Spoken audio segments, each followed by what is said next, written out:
Bonjour Kevin. Salut Sam.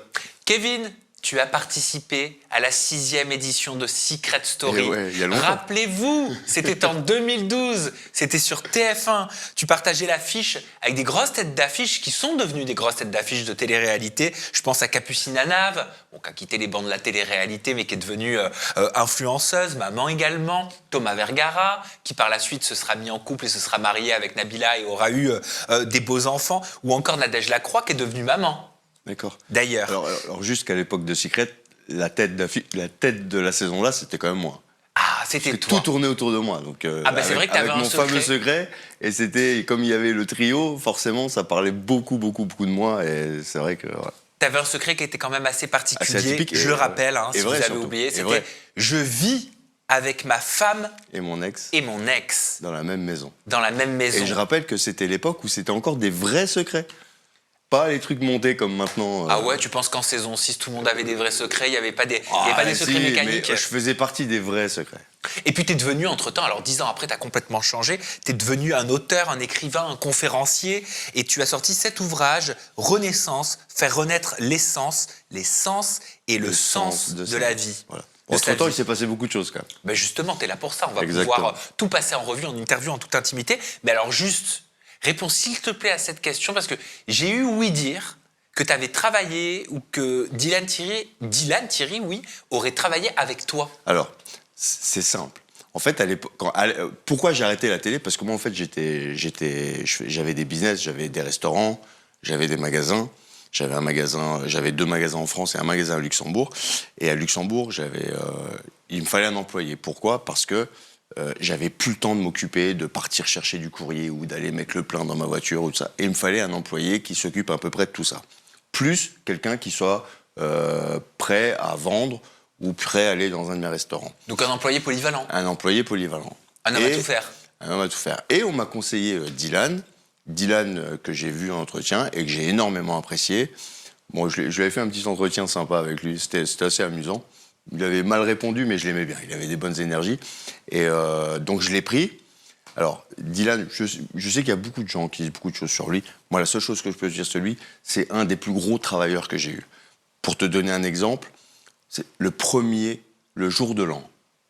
Il était à 1h du matin avec moi en train de faire l'inventaire, en train de manger un kebab avec moi. Et il était content. Il n'a jamais rechigné.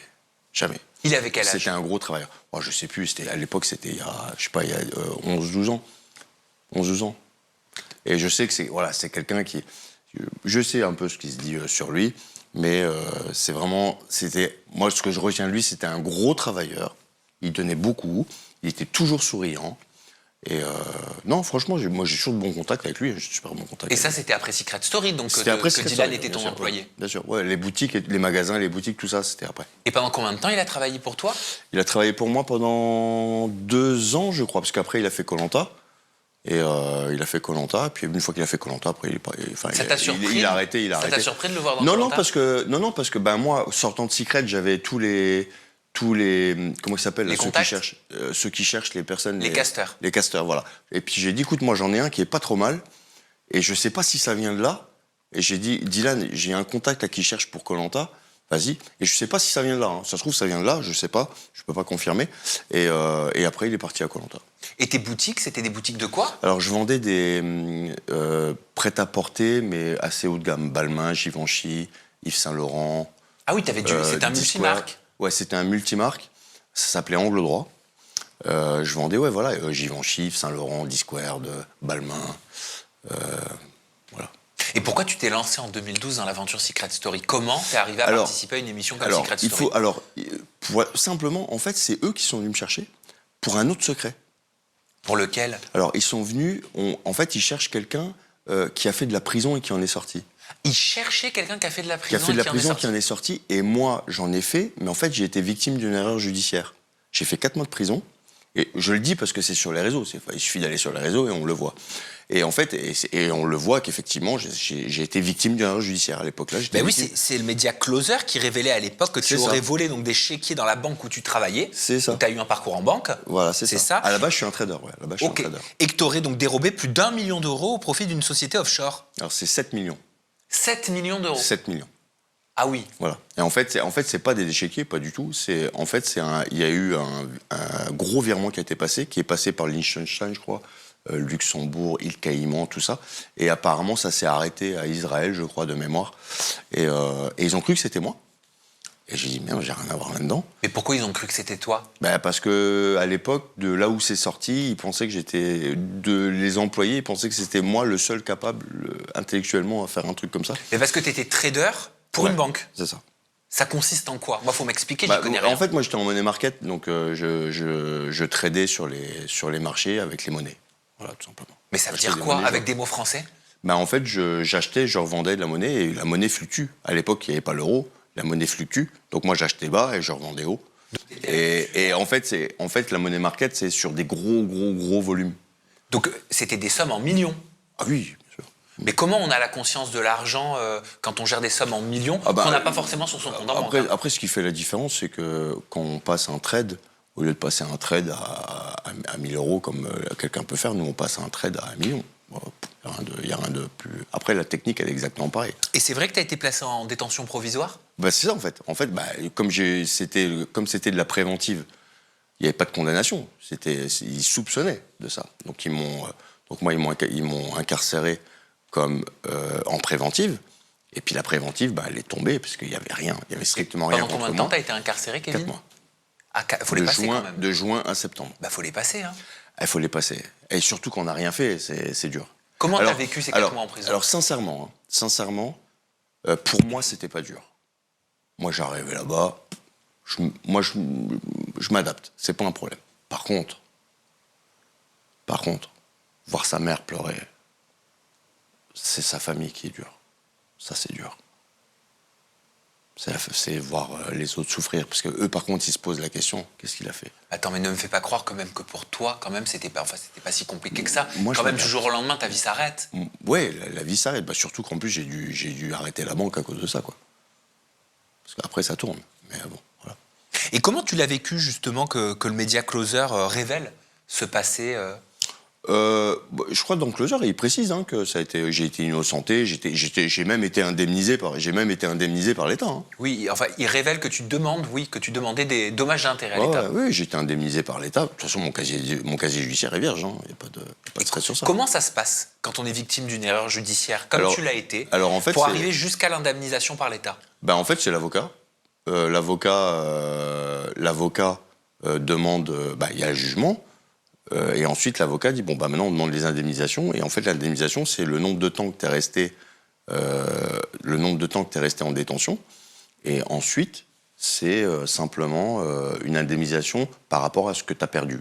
Et toi, tu avais reçu combien en indemnité? De mémoire, je crois, j'ai reçu 17 000 euros, je crois. C'est suffisant, 17 000 euros par rapport à ce que tu as fait? Non, ça brise une vie. J'ai fait toutes mes études dans la finance. Et du jour au lendemain, j'ai dû arrêter. Parce que d'ailleurs, même si tu es indemnisé, est-ce que tu peux retravailler en banque ou tu deviens un peu persona non grata? Alors, non, je pouvais, mais moi j'ai décidé de passer à autre chose. Pour quelle raison? Alors, quand je dis à autre chose, en fait, j'ai fait la gestion de patrimoine. Voilà. Parce qu'en fait, ma spécialité, c'est aussi la défiscalisation. Ok. Voilà. Et c'est comme ça, donc, que tu es approché par Secret Story? Et c'est comme ça que j'ai été approché par Secret en disant, écoutez, votre profil... Et là, j'ai dit, non, ça m'intéresse pas, je suis chef d'entreprise, j'ai déjà des entreprises, ça m'intéresse pas qu'il y ait un truc comme ça qui sorte sur moi. Mais comment ils avaient su que tu avais fait de la prison, que tu avais été victime d'une erreur judiciaire? Je sais pas. T'en avais parlé sur les réseaux? Non. Il y avait quoi? Il y avait que Facebook à l'époque? Il n'y avait que Facebook à l'époque. T'en parlais pas sur les réseaux? Non. Bah alors, après ça poucave. non mais c'est pas ça. Après ça savait que j'ai fait la prison. Pourquoi? Il y avait eu des articles. Il y avait des articles, j'ai fait une 2 pages. La tête de réseau, 7 millions d'euros, ça a fait la 1 page. Le banquier, on me surnommait le banquier. Donc toi, tu leur dis non? Non, et moi je leur dis non, et ils me disent, mais alors ils ont essayé d'insister, ils me disent, parle-nous de ta vie. Puis moi je parle normal, quoi. Je suis là, je vis avec ma femme, puis il y a mon ex qui vit au-dessus, machin. Puis je dis, pardon? Tu peux répéter ce que tu viens de dire? Je vis avec ma femme, j'ai un enfant avec ma femme, et puis je vis avec mon ex qui habite au-dessus, avec qui j'ai un enfant. Il me dit, tu nous balades là? Je dis, non. Et pour moi, c'était normal. Oui, parce que je le rappelle, ton secret, c'était en 2012, en saison 6, je vis avec ma femme et mon ex dans la même maison. La seule chose potentiellement qui est fausse, c'est que c'était pas dans la même maison. Ah non, si, on vivait dans la même maison. Je vivais au rez-de-chaussée avec Virginie et Caroline vivait au-dessus dans le truc. Le seul truc, il faisait croire qu'il y avait un peu qu'ils étaient un peu en guerre, Caro et Virge, alors que c'est les meilleurs amis du monde. Voilà, c'est tout. C'est le seul truc un peu qui est... Laquelle vivait au rez-de-chaussée et laquelle Moi, vivait à l'étage au-dessus? Ma femme, c'est Virginie. Ta femme, à ce moment-là, c'était Virginie. C'est Virginie. Donc vous étiez au rez-de-chaussée. Voilà. Et vous aviez un enfant aussi ensemble. Et on avait un enfant ensemble. Et tu avais aussi un enfant avec ton ex qui vivait au-dessus. Exactement. Mais qui t'a proposé cette magouille d'habitation? Alors, à la base, en fait, qu'est-ce qui s'est passé? Quand j'ai pris la maison, que j'ai habité avec Virginie, moi, je voulais louer à une personne étrangère. Je voulais simplement louer. Et puis, on m'a dit, mais non, c'est Caroline qui vient vivre au-dessus. Je disais, comment ça, c'est Caroline?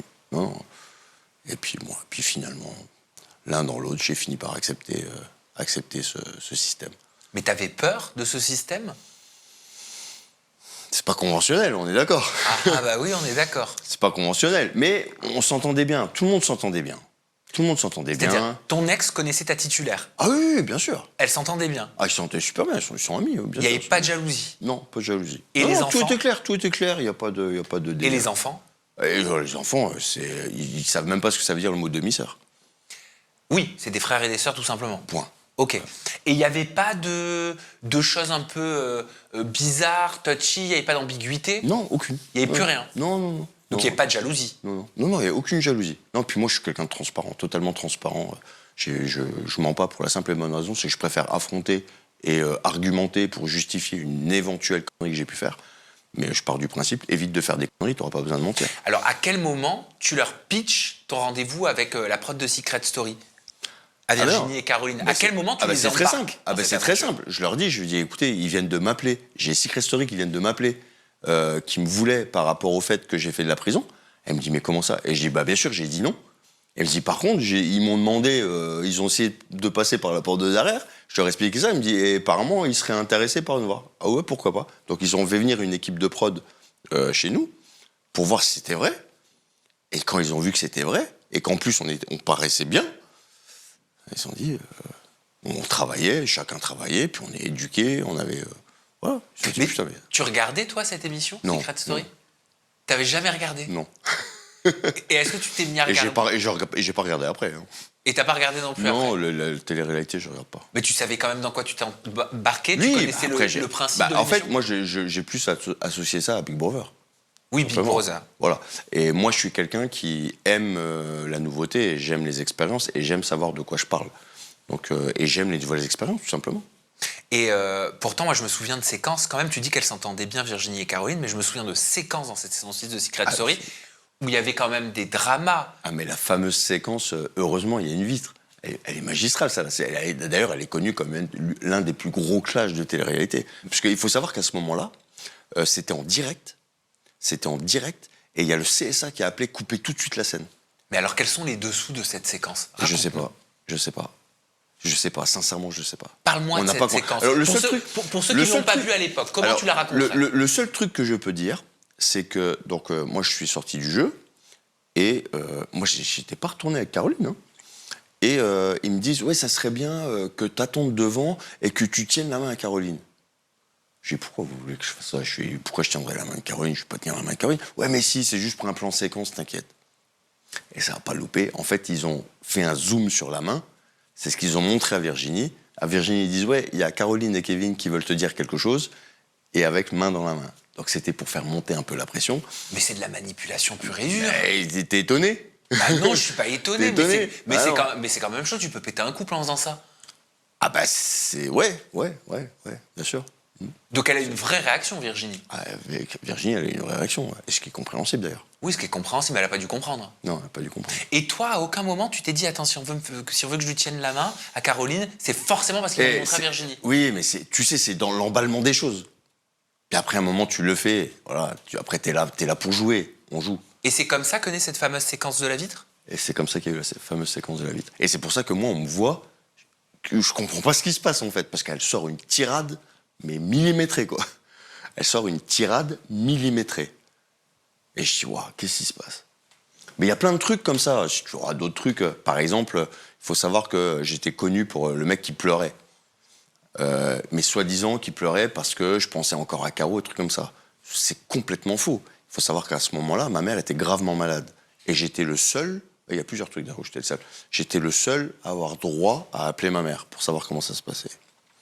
Et il y a eu un moment où il y a un truc qui s'était mal passé. Je suis revenu, j'ai pleuré. Ils ont pris cette séquence-là et ils ont dit « Kevin, il pense à Caro, il est en train de pleurer, il est triste. » Ça, tu t'en es rendu compte à la sortie? Bah oui. J'ai dit les enfants. Tu leur as dit? Hein? Tu leur as dit? Bien sûr que j'aurais dit. Bande d'enfants. Ah ouais. Non, mais c'est Et vrai. encore, là, je suis gentil quand je dis bande d'enfants. J'ai une autre expression, mais... Tu leur as dit quoi? Ah non, vous avez tout fait enculer. Là, franchement, là, maintenant, c'est terminé. Je suis plus votre pion. Ah ouais, non, quand j'ai vu ça, j'ai dit, attendez, vous prenez mes pleurs pour ma mère, vous prenez ça pour Caro. Je dis, vous êtes malade ou quoi? Comment tu l'as pris? Ah, je l'ai Sincèrement. mal pris, je l'ai très mal pris. Très, très mal pris. Très, très, très, très mal pris. Et qu'est-ce qu'ils t'ont répondu? Oui, mais tu sais, nous, on n'a pas compris ça comme ça, machin. Ils ont noyé le poisson.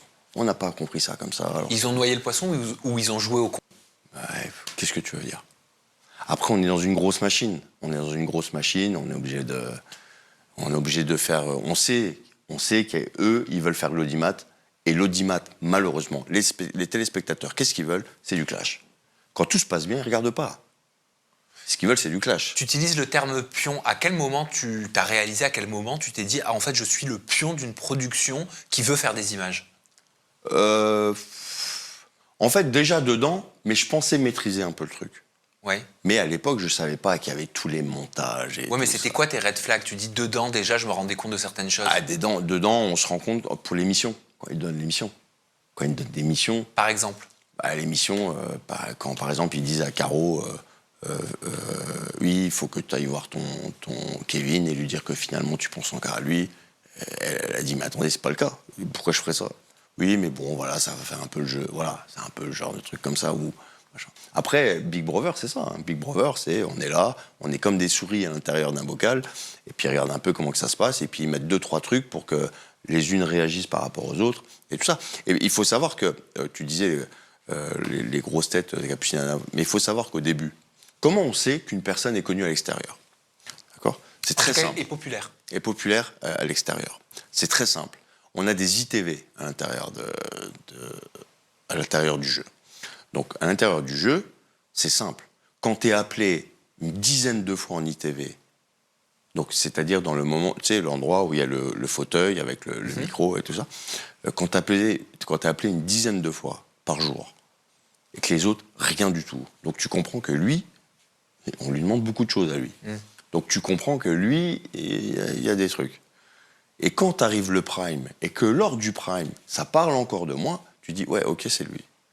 Donc après, à l'intérieur, il commence à se passer, lui, il se passe quelque chose avec lui. Donc où on se rapproche de moi par stratégie en disant, ouais, lui, il commence à être populaire à l'extérieur, on va se rapprocher de lui. Ou rentrer en conflit avec moi, parce qu'il faut savoir qu'ils mettent il y a 22 candidats, je crois. 22 candidats, pour la plupart, c'est la chance de leur vie de faire quelque chose.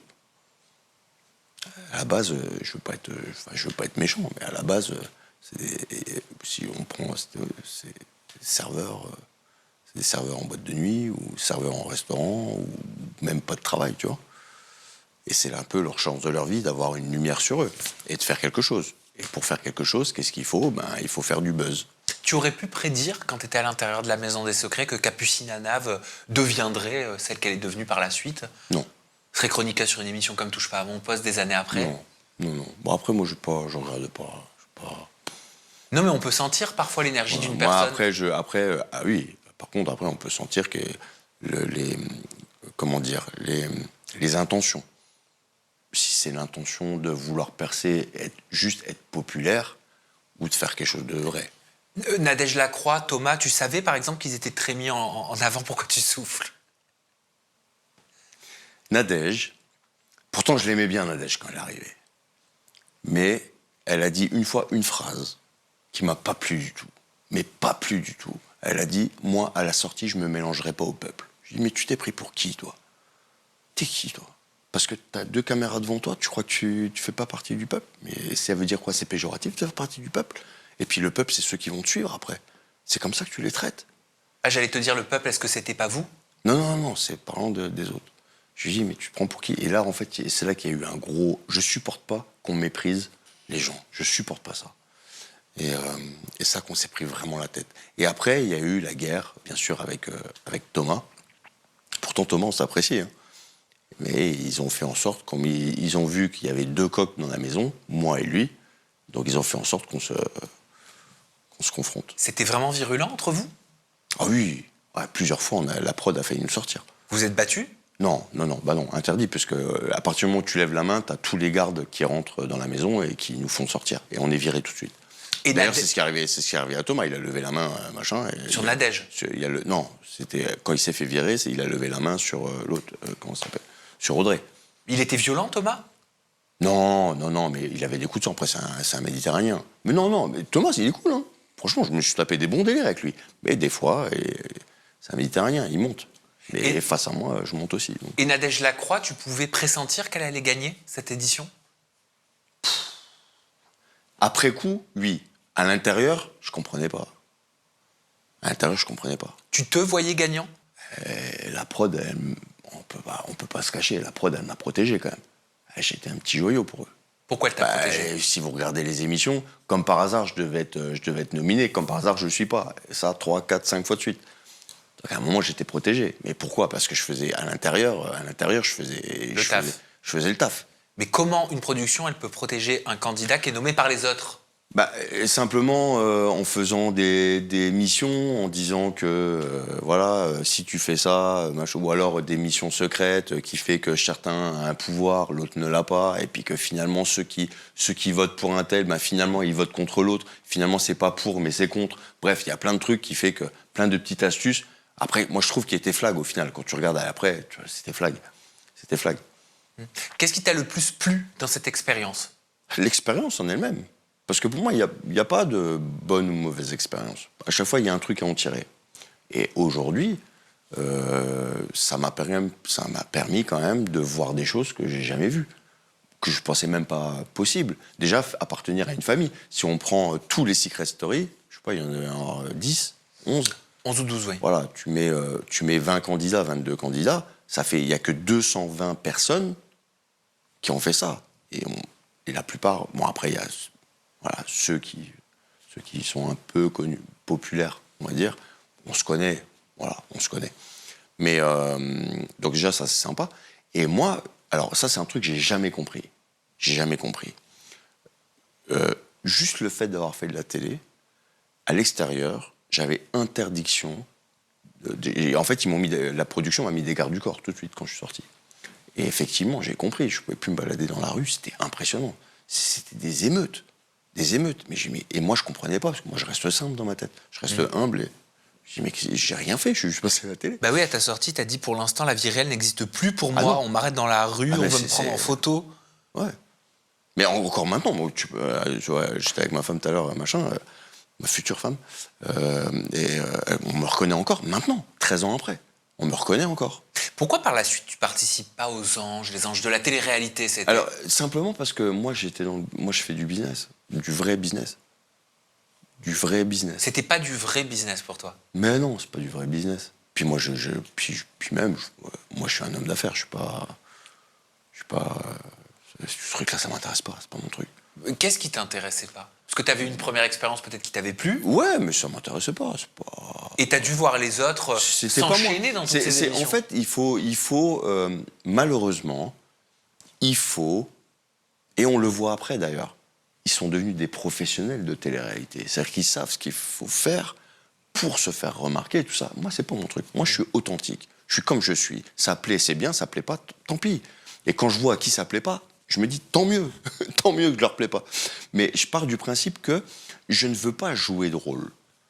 Ou tu es un personnage à toi seul, et à toi seul, tu arrives à tirer les regards. Mais s'il faut surjouer, dans la finalité, quand tu te regardes dans la glace, ou quand tu es là, il arrive un moment, et je pense que c'est ça aussi pourquoi il y en a beaucoup qui peut être dans la dépression, ou qui tombent dans la drogue, ou je sais pas trop quoi. Parce qu'il arrive un moment, c'est pas toi qu'ils aiment, c'est le costume que tu mets. C'est plus la même chose.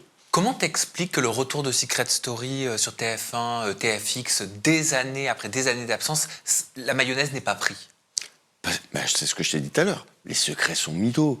Et je veux dire, là, de ce que j'ai entendu, les retours que j'ai eus, parce que quand ils ont repassé la dernière saison, ils ont repassé nos saisons. Et je sais qu'ils ont repassé ma saison, et la saison 6. Et tout le monde disait, mais putain, vous étiez vrai. Vous étiez vrai, vous.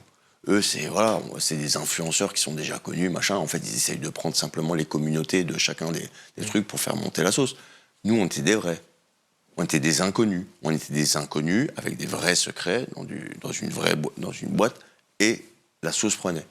Au moment où tu participes à Secret Story 6, Kevin, est-ce que tu souffrais de tes addictions médicamenteuses, aux substances illicites Rien ou du pas? tout, tu rigoles ou quoi? Il n'y avait rien du tout. À l'époque, il n'y avait rien du tout. Parce que tu as écrit en dessous d'une photo de la préface de ton livre, dont on va mon parler. livre, mais c'est ce qui s'est passé en 2024. Attends, tu vas m'expliquer. Tu as mis une photo de toi, très barbu, et tu marques un visage marqué par la Oh, souffrance. tu peux dire un SDF, une tête de SDF. Tu marques un visage marqué par la souffrance, un regard qui a traversé les flammes de l'enfer. Ce jour-là, j'ai décidé de tout arrêter. Cachet, drogue, anesthésie de l'âme. C'est ça.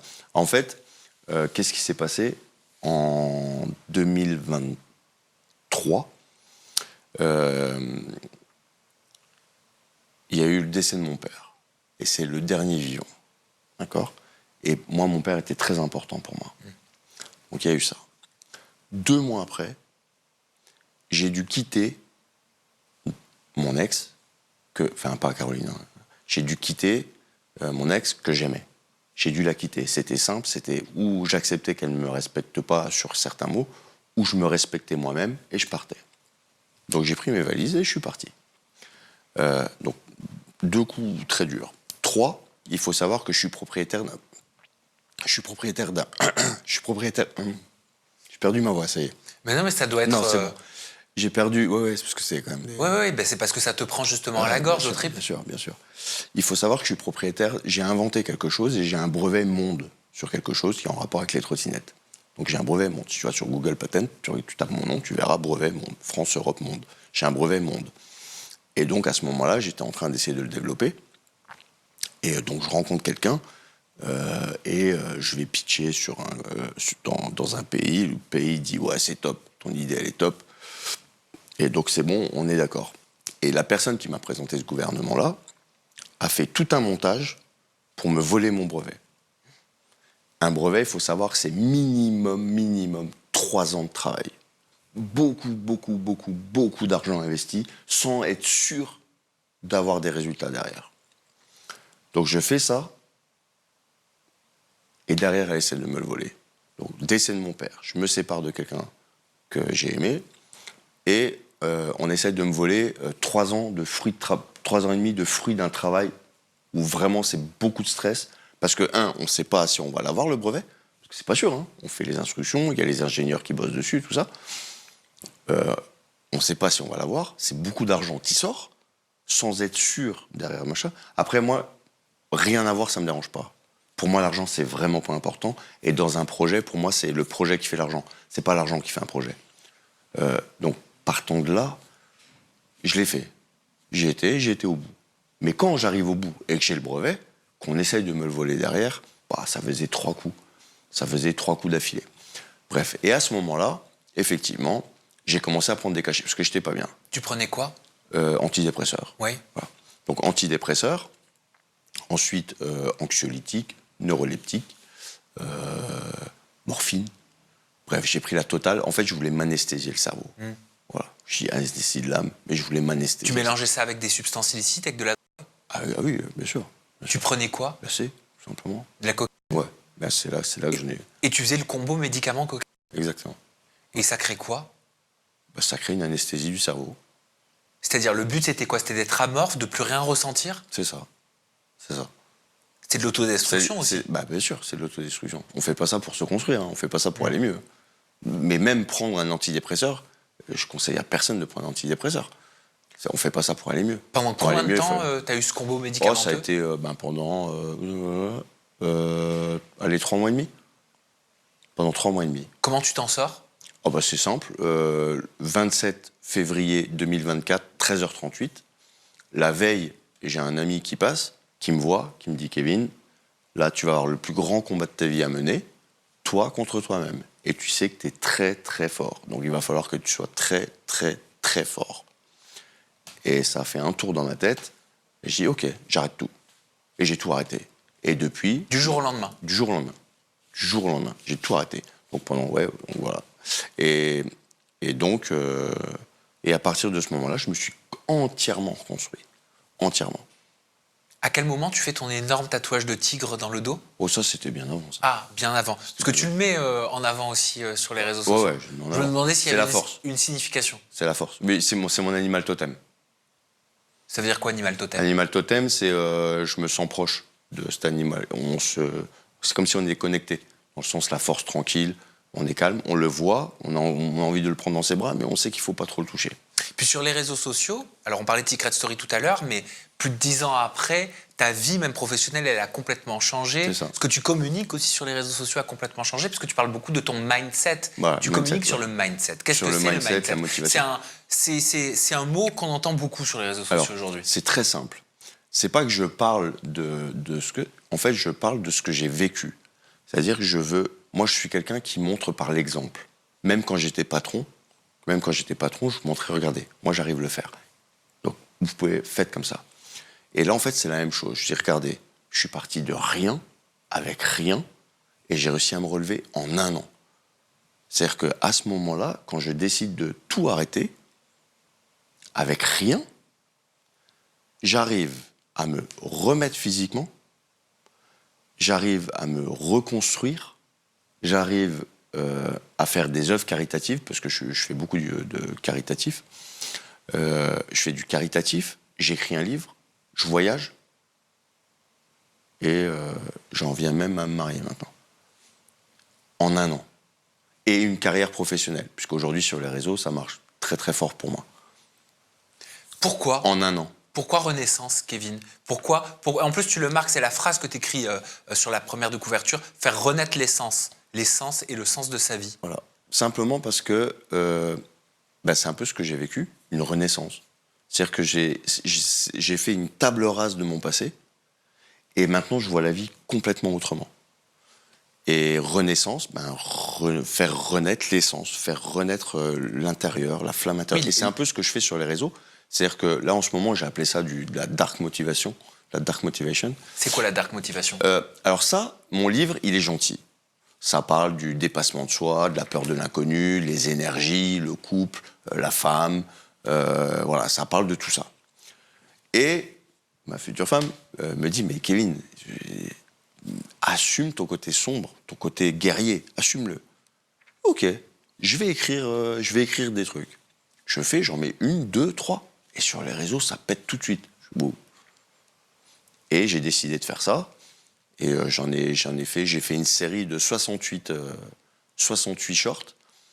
Et là, chaque post que je mets, ça fait le million à chaque fois. Oui, en plus, il y a des phrases, il y a des expressions, il y a des mots qui sont mis en gras, comme toute action est plus productive que l'inaction. Exactement. C'est-à-dire quoi qu'on fasse, Exactement. même si c'est pas bon, au moins t'es dans l'action. Au moins t'es dans l'action. Rien faire. De toute façon, rester rien faire, c'est reculer. Pourquoi? Parce que le monde avance. Donc si tu fais rien, si le monde avance, forcément tu recules. Dire la vérité, c'est se libérer. Mais est-ce que toutes les vérités sont bonnes à dire? Alors attention, il y a les vérités. Alors ça, c'est plutôt le mensonge. Il y a le mensonge social. Pourquoi? C'est-à-dire que le matin, quand tu es en train de prendre ton café au travail, et que tu as Ginette qui vient, et que tu n'as pas envie de lui parler, si tu dis, vas-y Ginette, me fais pas chier, j'ai pas envie de parler, ça va créer une tension. Donc tu dis rien. Voilà, ça c'est le mensonge social. Après, par contre, moi je pars du principe, il faut toujours dire la vérité. Pourquoi? D'ailleurs, c'est une phrase qui est là, je préfère manquer de respect je préfère dire la vérité à la personne que manquer de respect par un mensonge. C'est aussi simple que ça. Parce qu'au moins, si la personne, tu lui mens, et de toute façon, la vérité, elle est toujours découverte à un moment ou à un autre. C'est-à-dire, en plus, tu lui as manqué de respect. Droit dans les yeux, tu lui as menti. Donc ça fait le double effet qui se coule. C'est-à-dire que tu as la partie où tu lui as menti, donc il est très déçu sur ça, sur le mensonge en lui-même. Et le 2, c'est de savoir que tu as été capable de lui mentir droit dans les yeux. Donc pour moi, dire la vérité, c'est très important. Ensuite, après, moi, c'est ce que je t'ai dit tout à l'heure, je préfère me battre et me défendre sur une connerie que j'ai pu faire que essayer de... Voilà. De la contourner. Après, le principe de base, c'est quoi? bah fais pas de conneries. Et t'auras pas besoin de mentir. Et moi, les histoires de oui, je te dis quelque chose, mais je te préviens, tu le dis pas. Ne me dis pas. Ça m'intéresse pas. Ah oui, t'aimes Ça pas les m'intéresse trucs pas. comme ça? Non, c'est ou Petit t'assumes, secret entre voisins. ou pas. Point. Le reste, je m'en fous. Oui, c'est du gossip. Ouais, voilà. Concernant l'amour, t'écris message à celui qui a conquis mon cœur.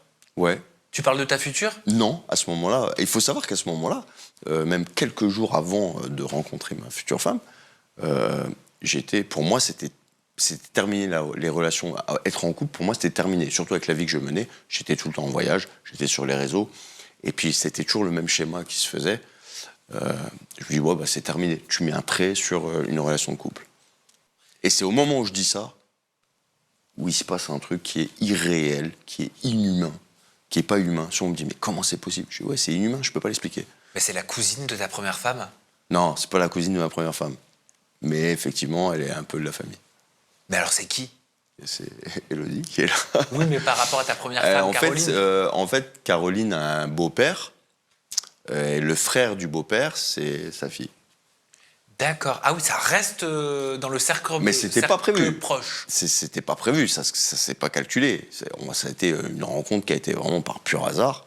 Mais en fait, il s'est passé une connexion avec la personne qui s'explique pas avec des mots de notre genre, quoi. C'est pas possible. Et c'est marrant, donc tu ne l'as pas rencontré, ta future, à ce moment-là. Et dans ton livre, tu écris « Si tu lis ces mots, sache qu'il y a plusieurs choses importantes à connaître sur moi et sur ma manière d'aimer. » Ouais. Ça veut dire quoi? Ben, moi, quand j'aime, je suis entier. Je suis à 100%. Je fais pas de... Moi, je fais tout de suite confiance. C'est quoi toutes ces histoires là, oui, alors, il faut pas tout de suite dire que je t'aime. Oui, il faut pas... D'abord, il faut savoir prendre un peu de distance. C'est quoi tous ces trucs-là? C'est quoi ce monde moderne, là, où les gens, ils s'empêchent d'aimer tout de suite? C'est beau, l'amour. C'est le plus beau truc qui existe. Pourquoi ils veulent mettre des interactions? Tu vois ce que je veux dire? Dire oui, quand on rencontre quelqu'un, il faut pas tout se dévoiler, et puis lui, il doit payer en premier, et puis ils se mettent plein de conditions. Mais l'amour, ça se réfléchit pas. L'amour, c'est le cœur, c'est pas la tête. Et moi, je me souviens, chose qui est jamais arrivée, puisque de base, je dis pas je t'aime. Je crois que je lui ai dit je t'aime au bout de 2-3 heures. Ah oui. Mais il s'est passé, quand on s'est vu, limite, on était en transe. C'est ce qui vient de se passer, là. Mais c'est pour ça qu'au moment où on tourne, vous allez vous marier dans 3 jours, alors que ça fait 2 mois que vous êtes ensemble. C'est ça. C'est ça. Et c'est pas qu'on veut se marier, c'est qu'en fait, on ne se voit pas marier. On ne se voit pas marier. Tout simplement. Et c'est même pas se marier pour la vie, c'est se marier pour l'éternité. Ah, ça, tu peux pas le savoir à l'avance. Il y a des choses qu'on sait, des fois, on le sent, c'est comme ça. Donc tu sens que c'est pour toujours. C'est au-delà de notre vie humaine. Ça ira même au-delà. Au-delà donc de la vie terrestre. Exactement. Alors j'aimerais que tu m'expliques la vidéo suivante qu'on va regarder, Kevin. J'ai pas tout compris. J'ai cru comprendre que tu avais été exfiltré, mais j'ai pas compris pourquoi. Ouais, au Congo. C'est une histoire incroyable. Au Congo, regardez. Voilà, c'est le moment. On bouge, on va m'exfiltrer. Donc c'est maintenant que tout va se jouer. Mais ça va bien se passer. Et je vous appellerai tout à l'heure de l'hôtel, parce que je vais dans un hôtel international qui est gardé par l'armée. Et voilà, donc j'espère que je vous ferai une belle vidéo après avec un grand smile et en sécurité. C'est comme ça que je vais sortir. Tu t'es retrouvé au cœur de la guerre entre le Congo et le Rwanda, Alors en c'est fait, ça? je vais au Congo, à la base, pour faire de l'humanitaire et puis d'autres choses qui étaient en route. Je vais là-bas et le Congo se fait attaquer. Se fait attaquer et dans les armées étrangères qui aidaient le Rwanda, il y avait l'armée française. Et donc moi j'étais logé là-bas chez une personne qui était connue. J'étais logé là-bas et il m'a dit non, on ne veut plus chez lui, on prend des risques. Parce que j'étais déjà un peu sur les réseaux et on savait un peu qui j'étais. Donc le jour-là, donc au moment où il dit ça, la personne que le gouvernement a mandatée pour s'occuper de moi me dit écoute Kevin, tu viens dormir chez moi. Je vais dormir chez lui. Je vais chez lui, je dors chez lui. Le lendemain matin, je dis écoute, ramène-moi là. J'ai besoin de mes affaires, je veux prendre une douche, ramène-moi. Il dit mais Kevin, les rues sont bloquées, Dehors, c'est la guerre. Je dis, arrête, c'est bon, ramène-moi. Il me dit, non, mais on peut pas. Je dis, ramène-moi, c'est bon. Je lui dis, on prendra une moto ou un truc comme ça. On sort, on marche, je fais 50 mètres. Il y a un de ses amis qui arrive comme ça, qui dit, Maurice, ne laisse pas sortir, ne laisse pas sortir. Il se retourne, il me regarde, et il y a un groupe, à peu près d'une dizaine de personnes, qui commencent à courir vers moi. Et là, il me dit, Kevin, cours, rentre. Je cours, je rentre. Sauf qu'ils avaient vu où j'étais, où je suis rentré. Là où je suis rentré, c'était une entrée où derrière, il y avait 2 immeubles et 2 maisons. Donc, ils ne savaient pas où j'étais à l'intérieur. Voilà. Mais ils se sont postés devant. Donc, au début, c'était 10. Après, il y en avait 15, 17. Et alors, sur les réseaux, je ne l'ai pas mis ça. Parce que je n'ai pas voulu allumer la flamme. Mais ma femme, elle a vu ça. Elle a vraiment dit. J'étais à 30 mètres de la mort. Clairement. C'était vraiment très chaud. Ils ont négocié en disant faites-le sortir. Et bien sûr, ils savaient très bien que si je sortais, ils allaient m'attraper. Et moi, je recevais des messages. C'est con, j'ai pas mon téléphone sur moi. Je recevais des messages. Kevin, fais très attention. Ils veulent tuer du blanc. On m'envoie ça. Kevin, fais attention, ils veulent tuer du blanc. Et donc moi, je filme les mecs avec les trucs qui sont devant, qui veulent m'attraper. Je fais putain, qu'est-ce qu'on fait? On arrive à faire venir un autre gars qui s'appelle Kevin d'ailleurs. Il arrive à faire venir 8 personnes. Il en poste 4 devant et 4 avec moi pour me protéger. Et à la fin, les personnes qui sont devant commencent à dire écoute, faites-le sortir, sinon on rentre et on démonte tout jusqu'à ce qu'on le trouve. Ils viennent me voir, je fais écoute, ça va être simple. Tu vas dire ok, il sort. Bien sûr, ils vont pas vous croire quand il va dire ça. Tu vas rajouter une phrase, bon ça après c'est le côté, je sais très bien comment un peu manipuler le truc. Tu dis, par contre, il exige une chose, vous l'écoutez jusqu'au bout. Après, vous faites ce que vous voulez, mais il veut que vous l'écoutiez jusqu'au bout. Je dis, par contre, quand vous allez faire ça, moi, je vais sortir par derrière. Et vous allez me récupérer après. Donc, c'est ce moment-là où, en fait, ils y ont été. Ils ont dit, écoutez, il veut bien vous parler, il veut bien sortir, mais il a une exigence. C'est que vous l'écoutez, allez jusqu'au bout. Et pendant qu'ils disaient ça, moi, je me suis barré par derrière. Ensuite, on m'a récupéré avec une voiture. Alors, c'était pas que ça qui était compliqué. Il y avait le chemin, parce que les routes étaient bloquées. Il y avait le chemin. Et il y avait un barrage devant l'hôtel international. Il y avait un barrage devant. Il filtrait. Parce qu'en fait, c'était l'hôtel où se réfugiaient tous les étrangers. Donc, il filtrait. Donc, on s'est dit, ouais, on sort de là, mais après, il y a la route, et puis après, le truc. Par chance, la route s'est très bien passée, l'hôtel s'est très bien passé. Donc, je suis arrivé à l'hôtel, et c'était bon. Je suis resté dans l'hôtel, et voilà. Mais j'ai pas posté. Attention, beaucoup me disent, il y en a à un moment, il y en a qui disaient, ouais, c'est du mytho, c'est napin. Bon, moi je réponds même pas, je réponds même pas. Est-ce que c'est pour cette raison, Kevin, que tu prépares une grosse campagne de dons pour les victimes de la guerre au Congo? Alors là, non, c'est plutôt. Alors, il se trouve qu'après ça, comme il y a eu ça, derrière, il y a un grand chanteur, MC Azaz, là-bas, qui m'a dit, écoute, Kevin, je fais un clip pour la paix. Pour la paix. Et c'est pour ça que vous me voyez dans un des clips. Pour la paix, je suis avec une pancarte, je suis le seul, entre guillemets, blanc, je suis le seul blanc, machin, et j'ai la pancarte, la paix au Congo. Voilà. Parce que moi, je veux la paix. Parce que la guerre, c'est quoi? C'est des milliers de personnes qui ne se connaissent pas, qui s'entretuent, pour 2 personnes qui se connaissent et qui se serrent la main. La réalité de ce qui se passe de la guerre, tout le monde le sait. Ils veulent ce qui est dans les terres. C'est aussi simple que ça. Ils veulent ce qui est dans les terres. Voilà.